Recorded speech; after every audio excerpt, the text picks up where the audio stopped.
चलो बताओ फर्स्ट में कहाँ तक? इधर ही पास आ गए।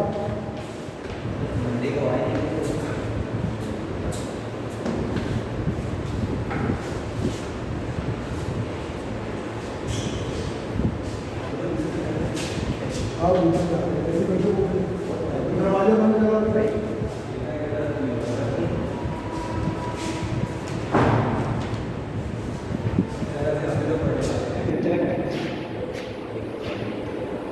अगले टर्म में 11 मिनट क्योंकि हम लोग का पेपर पढ़ते हैं। हाँ तो बताओ कहाँ तक वो 2-3 गर्ल्स जो कन्नौज वाली वो तो गाँव से दिख रही वो तो जोड़ी आती है।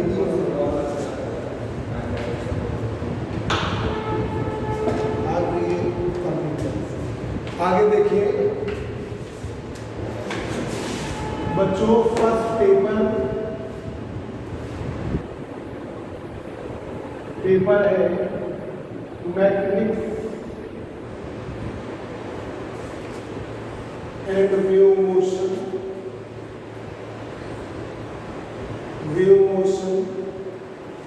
इसकी आज सेकेंड क्लास है। आज बच्चों इसकी सेकेंड क्लास है। अखंड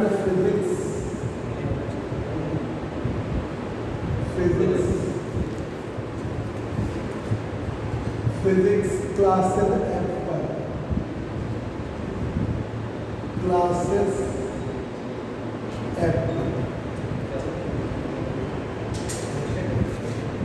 आपकी आज फर्स्ट पेपर की सेकंड क्लास। ठीक है बच्चों, और हम बताने जा रहे हैं न्यूटन्स लॉ ऑफ मोशन।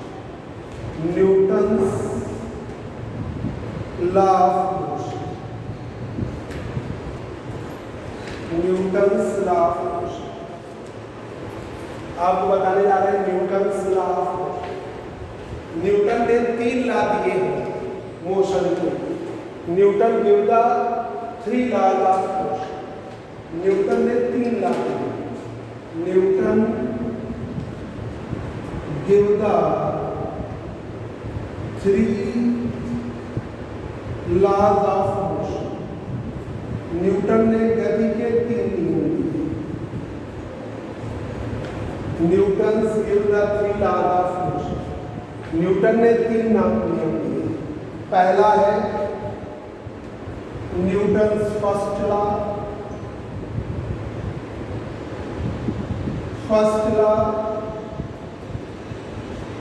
और गैलीलियो लॉ। इस लॉ के अनुसार अगर कोई बॉडी रेस्ट में है तो रेस्ट को कंटिन्यू करेगी, अगर कोई बॉडी मोशन में है तो मोशन को कंटिन्यू। ठीक है, तो अगर कोई बॉडी रेस्ट में है तो रेस्ट को कंटिन्यू करती है, अगर कोई बॉडी मोशन में है तो मोशन को कंटिन्यू करती है, जब तक कि उस पर कोई एक्सटर्नल फोर्स ना। ठीक है, तो देखिए एवरी बॉडी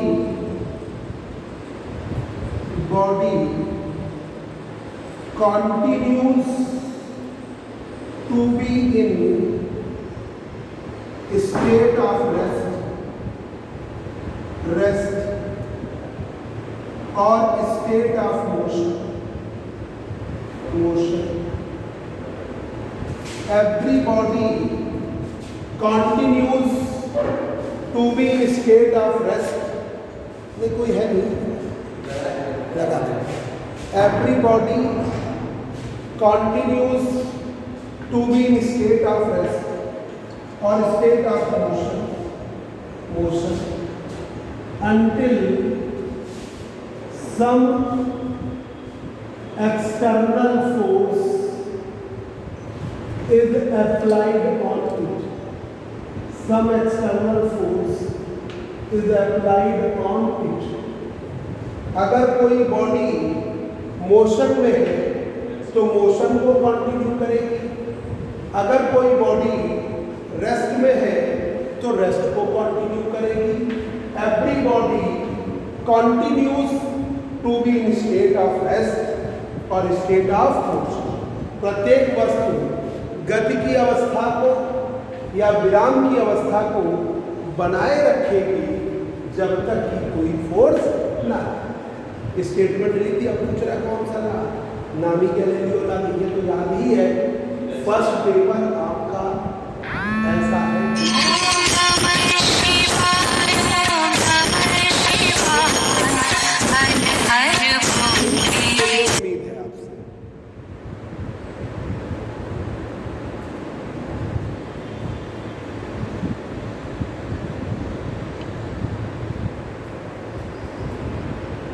कि ये पेपर आपका अच्छा होना ही चाहिए। तो until some external force is applied on it, अगर कोई बॉडी स्टेट ऑफ रेस्ट को बनाती है तो वो इनर्शिया ऑफ रेस्ट में। अगर कोई बॉडी स्टेट ऑफ मोशन को बनाती है तो इनर्शिया ऑफ मोशन। अगर कोई बॉडी स्टेट ऑफ रेस्ट को कंटिन्यू करती है तो वो किसमें है? Inertia of motion, inertia of rest में। अगर कोई बॉडी स्टेट ऑफ रेस्ट को कंटिन्यू करती है इनर्शिया ऑफ रेस्ट में, मोशन को कंटिन्यू करती है तो इनर्शिया। बात याद है? अब देखिए दूसरा, Newton second,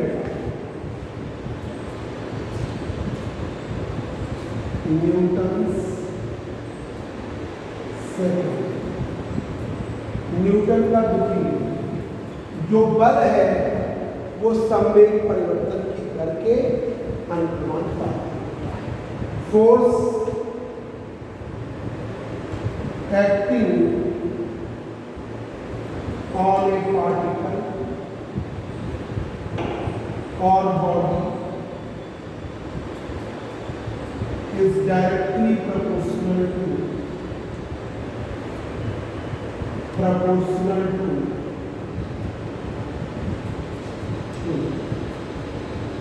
rate of change of linear movement, rate of change of linear, जो फोर्स है वो संवेग परिवर्तन की दर के अनुपाती है। F डायरेक्टली प्रोपोर्शनल है dp अपॉन। जब F को बराबर करेंगे तो k dp upon k proportionality constant, proportionality constant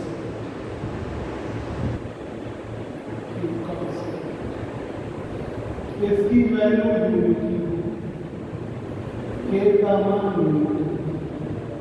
तो जो फोर्स है वो संवेग परिवर्तन की दर के बराबर है। तो न्यूटन्स लॉ में जब भी बात आती है rate of change of linear momentum is equal to the force, rate of change of linear momentum is equal to the force. ठीक है, तो रेट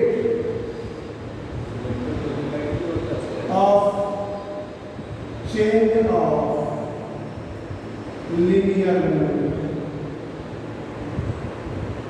किसके बराबर? फोर्स। संवेग परिवर्तन की दर बल के बराबर होती है। Rate of change of linear momentum is equal to the force. संवेग परिवर्तन की दर बल के बराबर है। अब लीनियर मोमेंटम की वैल्यू सभी बच्चों को याद होगी, P बराबर m, P is equal to m। ठीक है, रख दिया जाए तो F बराबर dy dt, dp upon dt तो dy dt m। अब बच्चों जरा एक बात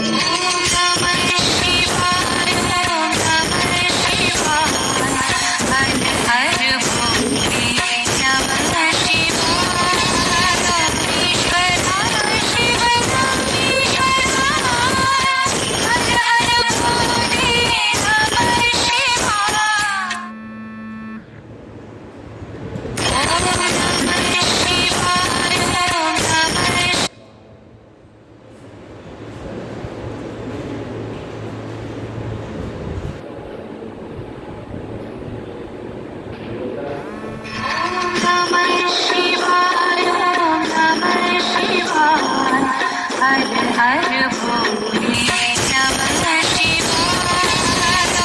ईश्वर शिव।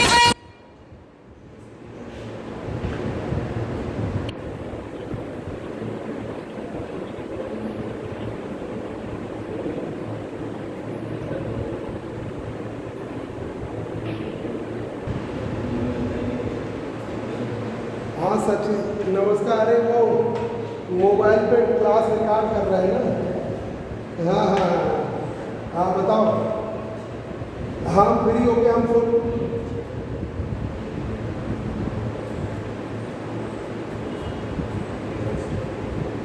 हाँ हाँ हाँ हाँ।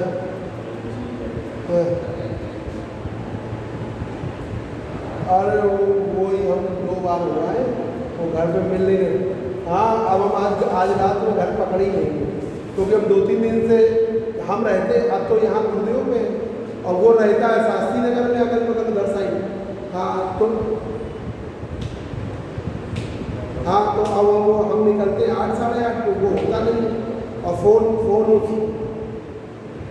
वो तो आता 11 बजे।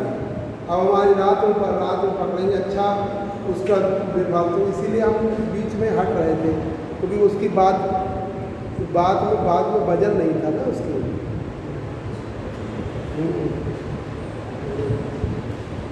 वो एक बार हरवंश राय बच्चन में हमने उसकी पीटी का एडमिशन कराया था, उनको भी इसने बहुत तंग कर दिया, 3,000 रुपये। हाँ तो हाँ अब वहाँ पे सभासदी चाचा लड़ते हैं, अब छोटा वाला भाई लड़ता है शास्त्री नगर में, तो ज़्यादा या कट कहेंगे तो अपनी बिरादरी के लोग अपोज कर लेंगे। बस यही बड़ी बात है। हम अपने से नहीं हो सकता। 2 बार हुआ है। चेक उसका बाउंस ही होगा, वो हमें लग रहा है फर्जी टाइप का काम करता है। अब होली के बाद अभी होली में पकड़ में आ जाएगा। हाँ नहीं आप देख लेंगे। आगे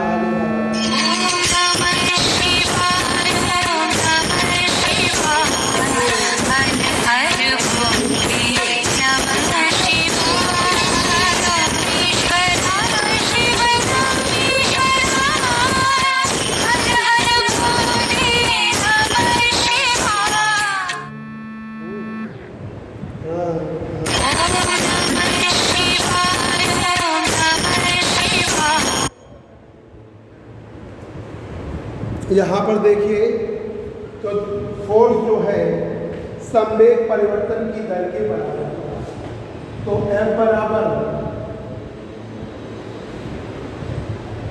बराबर m बाहर करिए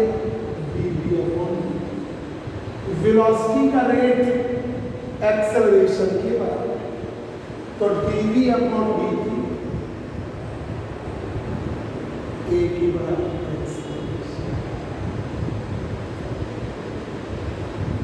तो F बराबर m, न्यूटन का सेकेंड लॉ, फोर्स जो है मास इनटू एक्स। तो तुम लोग तो यही याद रहता है कि न्यूटन का second law force equal to mass into x, और न्यूटन का आपको थर्ड लॉ भी याद रहता है, action reaction law. First law तुम लोग भूलते हो, है ना। तो force inertia law of inertia भी से कहते हैं। फर्स्ट लॉ को लॉ ऑफ इनर्शिया, ठीक है। तो फोर्स मास इनटू एक्सेलरेशन। अब आइए न्यूटन थर्ड लॉ, इससे लॉ ऑफ फोर्स भी होती है। Newton second law of force, law of force Newton third,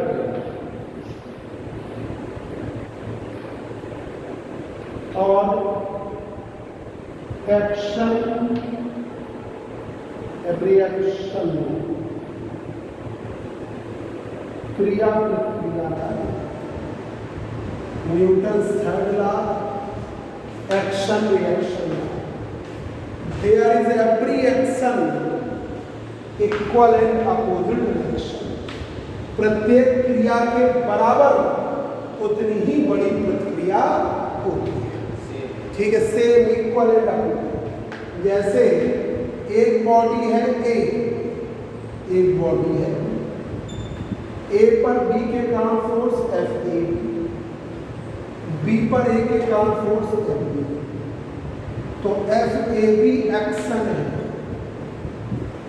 मान लिया, तो F B A reaction, F B A reaction. ये क्रिया है तो वो प्रतिक्रिया है, तो एफ ए बी बराबर minus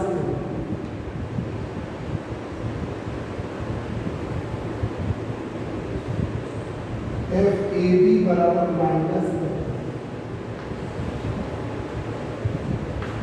F A B to minus F A B action, F B reaction. ये एक्शन है, ये reaction. There is every action equal and opposite reaction.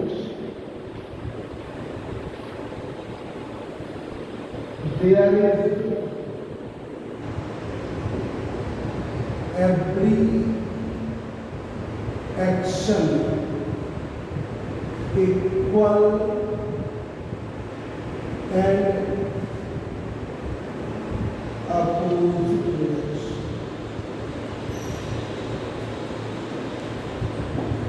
There is every action equal and opposite reaction. और action और reaction different bodies पर कार्य। ठीक है, ये तो आपको मालूम है, there is every action equal and opposite reaction. ठीक है, बट एक्शन एंड रिएक्शन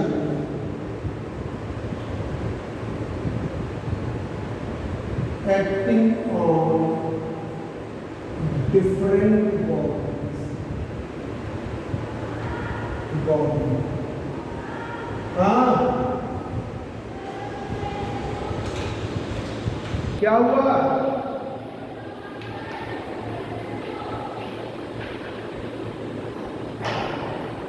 क्या?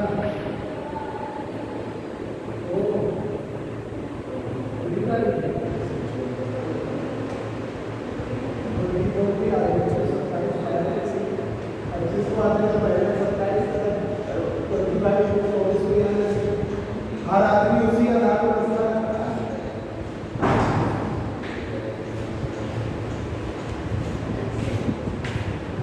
But action and reaction acting on different bodies, प्रत्येक क्रिया के विपरीत प्रतिक्रिया होती है। But action and reaction acting on different bodies, क्रिया और प्रतिक्रिया अलग अलग वस्तुओं पर लगती है। But action and reaction acting on different bodies. अब आइए limitation.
limitations, but action and reaction acting on different bodies, क्रिया और प्रतिक्रिया इसमें लगती है आपकी अलग अलग वस्तु। अब ये पहले ये रिलेटिविस्टिक पार्टिकल के लिए नहीं। अब तुमको रिलेटिविस्टिक पार्टिकल क्या है जो तुम्हें अपने पीछे पता है, जिसकी वेलोसिटी लाइट की वेलोसिटी के आसपास है। Electron, proton, neutron, alpha particle इसके लिए नहीं है। ठीक है, Newton's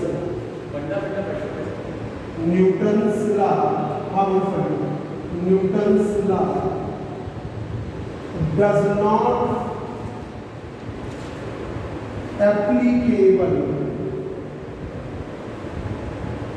on the relativistic particles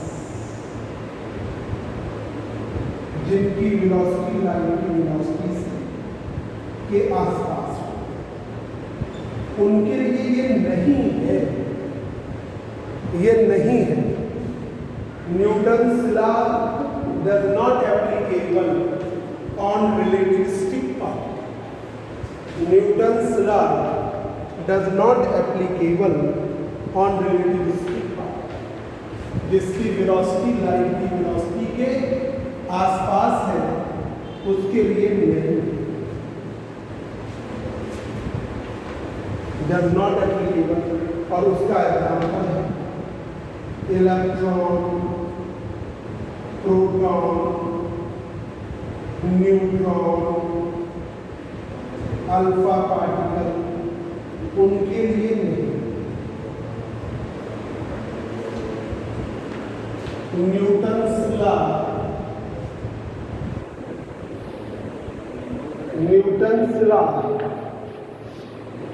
नहीं लगता, Newton's law does not applicable on rotating frame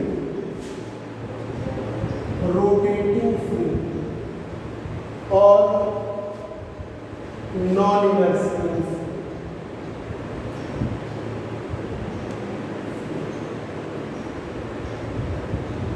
Newton's law does not applicable on rotating frame या non-inertial frame। ये नहीं लगता रोटेटिंग फ्रेम में या non-inertial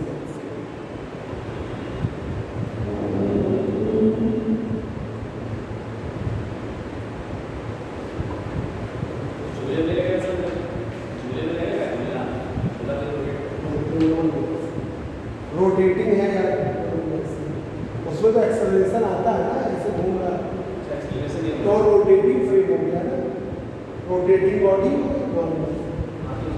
नहीं, बिल्कुल नहीं। Newton's law does not applicable on inertia. Newton's law लगता है is applicable on inertial frame, applicable on inertial frame, applicable है inertial frame, applicable on inertial frame and non-relativistic, relativistic।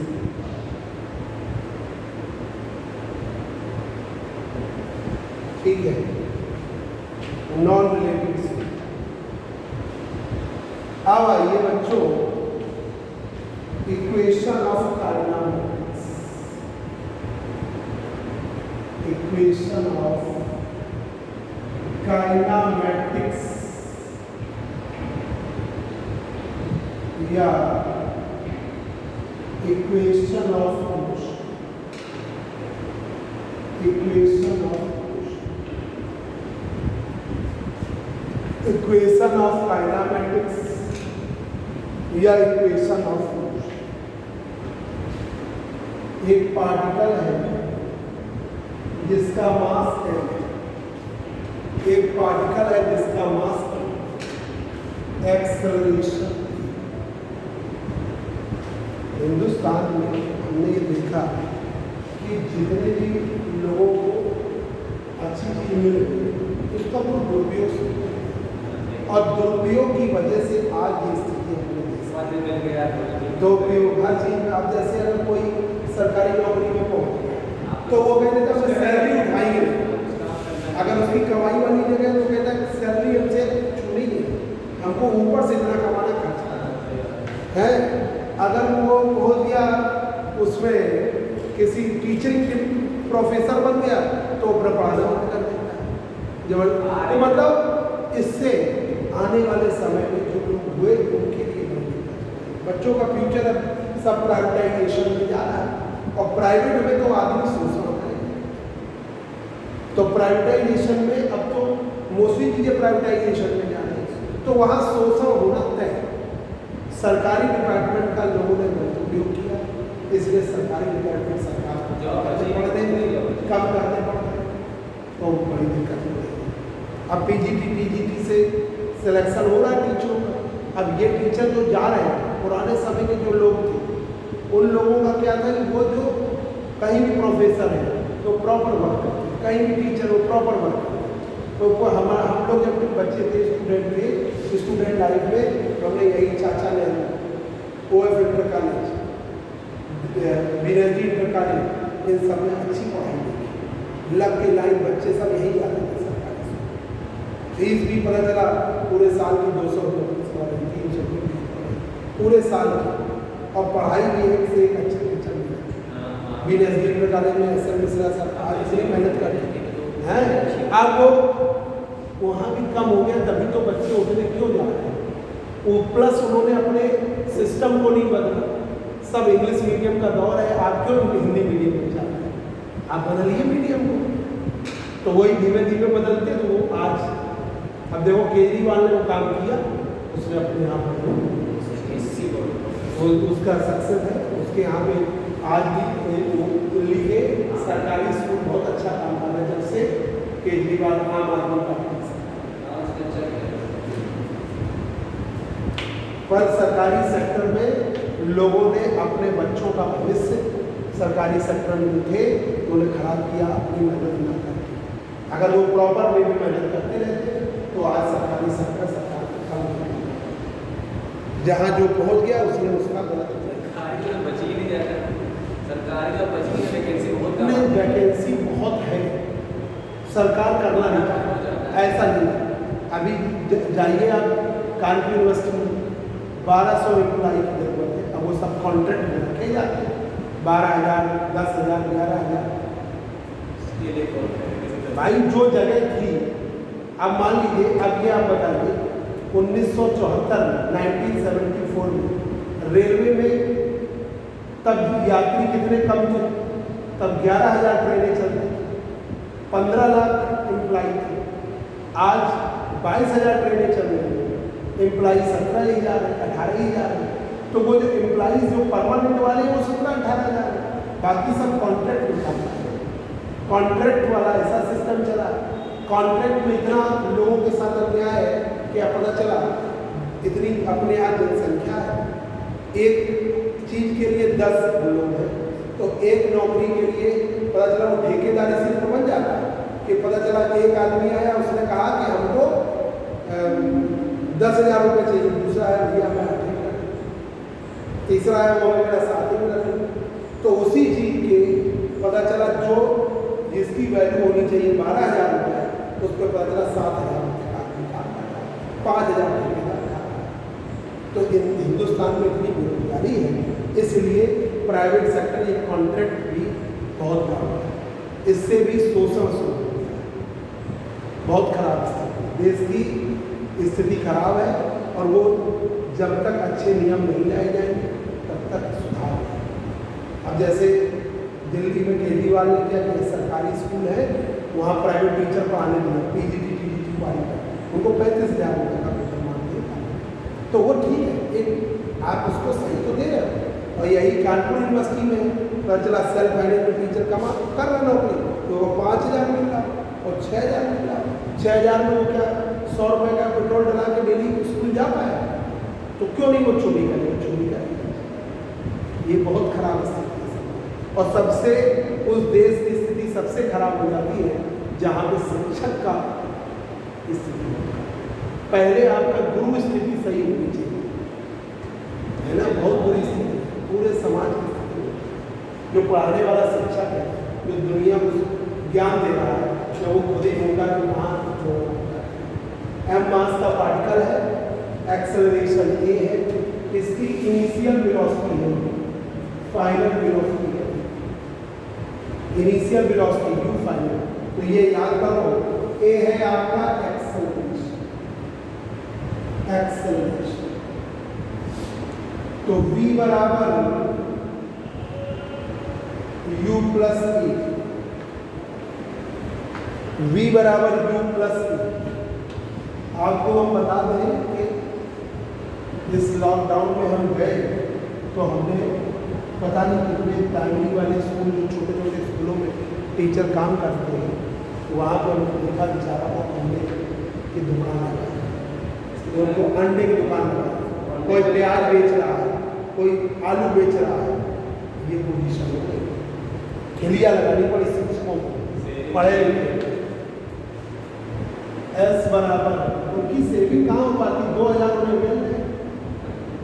S बराबर government teacher, सरकारी नहीं private की बात है, जो छोटे छोटे स्कूलों में टीचर है उनकी बात है। टीचर तो वो भी है, आप पता चला BSc PhD करके कहूँगा काम पूछा, नौकरी मिली भी नहीं। एस बराबर UT plus half AT, V square बराबर U square plus 2S, V square बराबर U स्क्वायर प्लस 2S। अगर एक्सेलरेशन की जगह रिटार्डेशन आ जाए, if A retardation,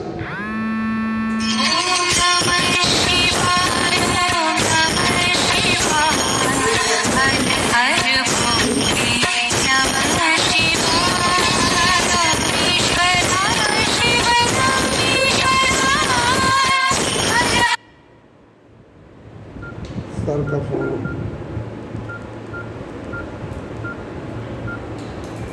A retardation है तो V बराबर है। हाँ सर, आप बताइए, बाहर आ जाए बताइए। नहीं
V बराबर U माइनस S बराबर UT माइनस V स्क्वायर बराबर U स्क्वायर माइनस। अगर ये फ्रीली फॉलिंग बॉडी हो जाए, फ्रीली फॉल कर रही हो, h हाइट से,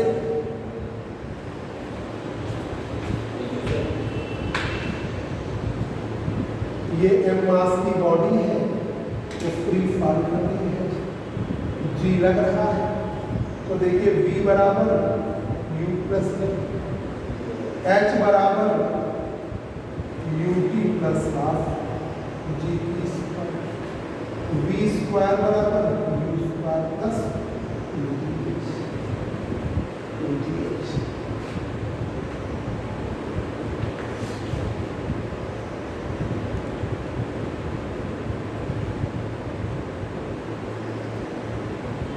अगर ये अपवर्ड मूव कर रही है,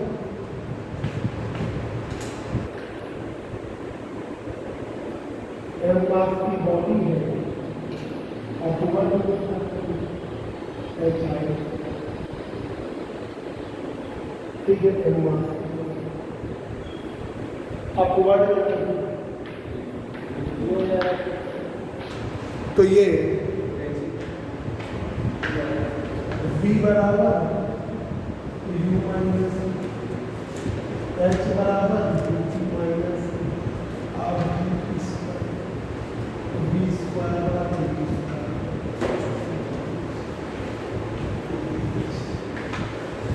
ठीक, v स्क्वायर। अब अगर पार्टिकल m मास का है और उसमें एक्सेलरेशन a की value qv upon electric field E लग रही है, तो F बराबर कितना है qv, F का मान ma, तो A का मान qv, A का मान qv अपॉन, तो V बराबर u प्लस a की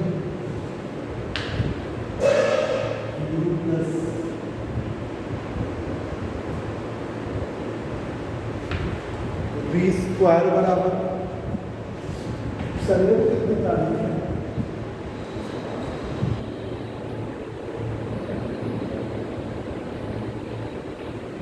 क्या डेट पड़ेगी, देखिए आज 24 है, 24 30 27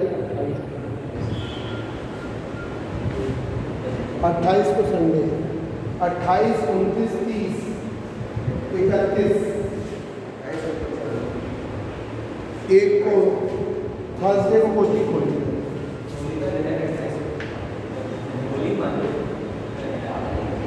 तो v स्क्वायर बराबर, तुम लोग फ्राइडे को भी आओगे 11 बजे, तो क्लास में काट करके आए, हमारे कोई दिक्कत नहीं आए तो क्लास में पढ़, अब अकेले में पढ़ाने में मजा नहीं आता, कोई इंटरेस्ट नहीं आता, u square plus qk a की वैल्यू qe अपॉन ये बन, तुम कब जा रहे हो आदित्य, तुम तो लोग नहीं हो, हाँ तो तुम्हें हैं वहाँ पर रहते हो, ये विभू के पास है, उसी दिन आएंगे, तो उसमें हाँ सामने इस्कॉन टेम्पल हम कभी गए नहीं, इस बार सोचे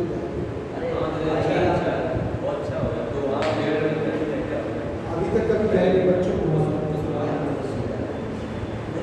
ये बन गया बच्चों ये क्वेश्चन, ठीक है। अब हमको बता रहे हैं, हम आपको बता रहे हैं सेंट्रीपिटल एक्सेलरेशन, अब केंद्र पर सेंट्रीपिटल एक्सेलरेशन, सेंट्रीपिटल एक्सेलरेशन ये, और इसमें ये है यूनिफॉर्म सर्कुलर मोशन,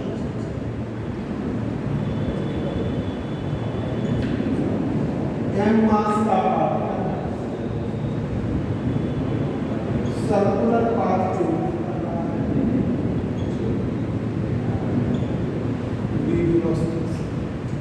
m मास का पार्टिकल है, सर्कुलर पाथ में मूव करता है।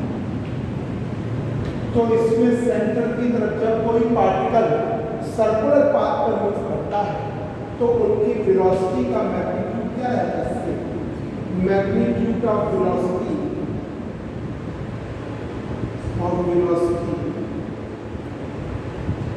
remains the same.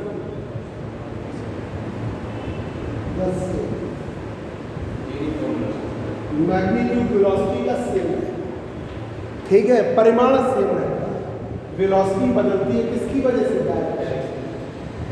ये सब समझ गए? ये सब तो तुम्हें याद होगा, इसमें न्यूमेरिकल है v बराबर u plus A T, S बराबर U T plus half A T square, V square बराबर U square plus O S. यहाँ पर v वेलोसिटी है, फाइनल वेलोसिटी, ये इनिशियल वेलोसिटी है, ए एक्सेलरेशन है, टी टाइम, ये मालूम है ना? v final velocity, initial velocity, ठीक है, ये वो वाली लिख दिया, वो वाला v बराबर u plus A T, field वाली बात, v बराबर u plus A T, s बराबर u T plus half A T square, s क्या है? डिस्टेंस, डिस्टेंस, s क्या है? डिस्टेंस, ठीक है। अब यहाँ पर v स्क्वायर बराबर u स्क्वायर प्लस ओ, अगर a की जगह रिटार्डेशन हो जाए तो v बराबर u माइनस ए, s बराबर u T minus half A T square, v square बराबर u स्क्वायर माइनस ए। अब इसी तरीके से अगर h हाइट से डाउनवर्ड जा रहा है तो v बराबर u प्लस टी, h बराबर u T plus h height है और v स्क्वायर बराबर u स्क्वायर प्लस टी। अगर अपवर्ड जा रहा है तो v बराबर u माइनस टी, h बराबर u T minus half T square, v square बराबर u स्क्वायर माइनस टी है। अब m मास का पार्टिकल है और उस पर एक्सेलरेशन a बराबर qv अपॉन m, तो f बराबर qv, f का मान रख दिया a बराबर qv अपॉन, तो v बराबर u प्लस a का मान qv अपॉन, ठीक है। एक्सेलरेशन v स्क्वायर बराबर ये आपका हो गया। अगर यही डिस्टेंस का होगा तो u बराबर u T plus half qv upon m into T, ये ऐसा, ठीक है। और v स्क्वायर और u square plus 2s, v square u square 2a। अब सेंटीमीटर एक्सेल, जब कोई पार्टिकल सर्कुलर पाथ पर मूव करता है तो सेंटर की तरफ क्या लगता है? सेंटीमीटर एक्सेलरेशन, ठीक है। और magnitude of velocity remains the same.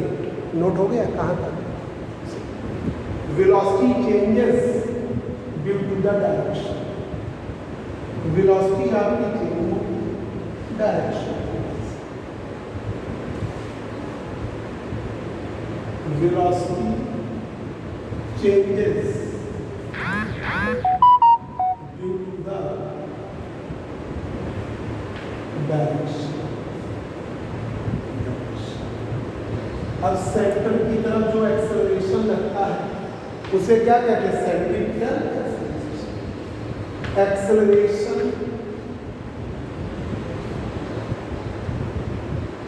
Acting on the particle towards the centre,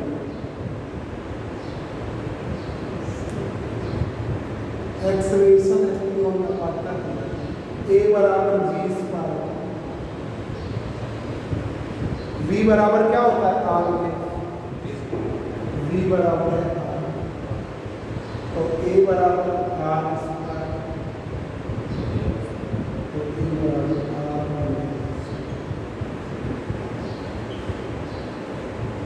r omega से सेंट्रीपिटल एक्सल फोर्स, जो सेंट्रीपिटल फोर्स F बराबर ma, ठीक है। ये सेंटीमीटर एक्सेलरेशन AC लगा दी,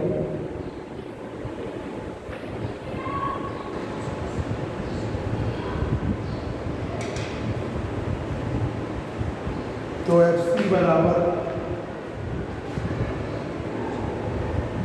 mv स्क्वायर, यह FC बराबर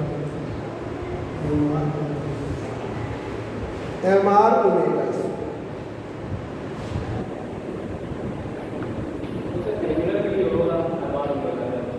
नहीं तो ये सर्कुलर तो पाथ पे मूव कर ही रहा है, तो एंगुलर वेलोसिटी आ ही रही है v बराबर आर ओमेगा।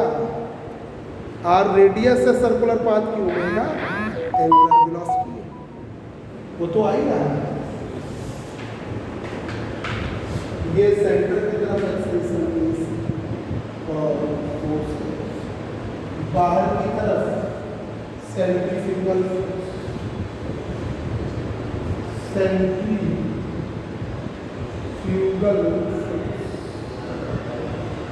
F minus